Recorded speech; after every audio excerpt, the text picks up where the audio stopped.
ఓకేనా? అంటే ఈ సునీల్ కుమార్ యాదవ్ అనే వ్యక్తి ఎర్రగంగిరెడ్డి, దస్తగిరి, భాస్కర్ రెడ్డి, తర్వాత అవినాష్ రెడ్డితో పాటు మన వివేకానంద రెడ్డి గారిని చంపిన కేసులో ప్రధాన నిందితుడు ఆల్రెడీ అతని మీద కేసు ఫైల్ ఉంది. ఎప్పుడు జైలుకి వెళ్తారో తెలియదు. ఈ సునీల్ కుమార్ యాదవ్ అనే వ్యక్తి, ఓకేనా, ఈ సునీల్ కుమార్ యాదవ్ అనే వ్యక్తి భారతీరెడ్డి గారితో ఫోటో దిగున్నాడు. ఇదే సునీల్ కుమార్ యాదవ్ అనే వ్యక్తి అవినాష్ రెడ్డితో కూడా ఫోటో దిగున్నాడు. మీరు కాబట్టి ఫేస్బుక్లోకి వెళ్ళి చూసుకోండి.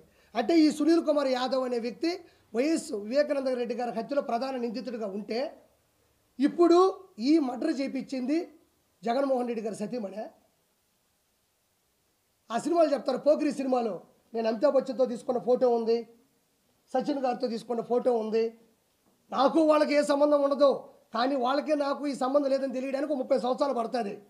అప్పుడు నేను ఆ కేసు ఎట్టనో కొట్టిస్తేస్తున్న పరిస్థితి తప్ప, ఆ సునీల్ కుమార్ యాదవ్ భారతిరెడ్డి గారితో ఫోటో దిగున్నాడు, అవినాష్ రెడ్డి గారితో ఫోటో దిగున్నాడు.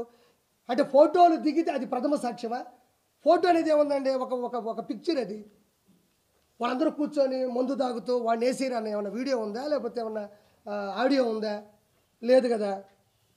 కాబట్టి నేను చెప్పేది ఏంటంటే, నేను ఒకటే కోరుకుంటున్నా, ఏదో రాష్ట్రపతి పరిపాలన కావాలా, నేను ఢిల్లీలోకి వచ్చి మాట్లాడతాను, నేను ఒకటే మాట్లాడుతూ ఉండా. ఎవరైనా చచ్చిపోతే బెంగళూరు ప్యాలెస్లో కూర్చొని మందు హక్కుంటా, బెంగళూరు ప్యాలెస్లో కూర్చొని మంచి ఓటకా వేసుకుంటా తాగతా, ఎవరైతే చచ్చిపోతే చెప్పండి, శభం అని పెడితే చెప్పండి, కార్లు వేసుకొని వచ్చేస్తా, అక్కడ మాట్లాడేస్తా అంటున్నాడు జగన్మోహన్ రెడ్డి. నీకు దమ్ముంటే, నువ్వు నిజంగా వైఎస్ఆర్సీపీ అధ్యక్షుడు అయితే, నువ్వు నిజంగా మనిషివి అయితే, నీకు దమ్ముంటే అసెంబ్లీకి వచ్చి మాట్లాడు. ఎవరన్నా చనిపోతేనో, ఎవరన్నా బాధలో ఉంటేనో అక్కడికి వెళ్ళి చనిపోయినోడేమో వైఎస్ఆర్సీపీ, చంపినోడేమో టీడీపీ అని మాటం కాదు. జగన్మోహన్ రెడ్డికి కలేజా ఉంటే, దమ్ముంటే, ఒంటరిగా గెలిచాను, ఒంటరిగా పోరాడాను, ముగ్గురు వచ్చి నా మీద పడ్డారు అంటున్నాడు కదా. నీకు దమ్ముంటే అసెంబ్లీకి వచ్చి మాట్లాడు. నీ దమ్మేంటో, నీ ధైర్యం ఏంటో అసెంబ్లీలో తేలిపోతుంది. ఎందుకు అసెంబ్లీ నుంచి తప్పించుకుంటున్నావు? నిన్ను ఎవరన్నా కొట్టారా, ఎవరన్నా తిట్టారా? నిలదీస్తారు. ఆ రోజు చంద్రబాబు నాయుడు గారి సత్యమని భువనేశ్వర్ గారిని పట్టుకొని మీరు వంశీ మాట్లాడుతూ ఉంటే చక్కగా నవ్వుకోలేదా?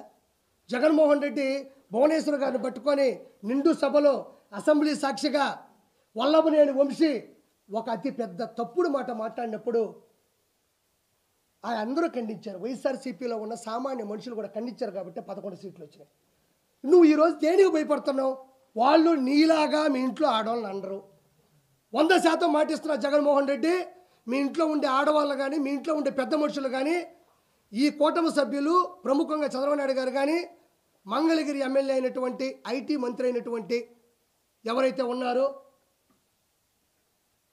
లోకేష్ గారు కానీ, డిప్యూటీ సీఎం పవన్ కళ్యాణ్ గారు కానీ, ఆడవాళ్ళ గురించి అయితే 100% నిండు సభలో తప్పుగా మాట్లాడరు. వాళ్ళు 100% నువ్వు అన్నా కూడా తిరిగి మాట. ఇంకెందుకు భయపడుతున్నావు? ఎందుకు భయపడుతున్నావు?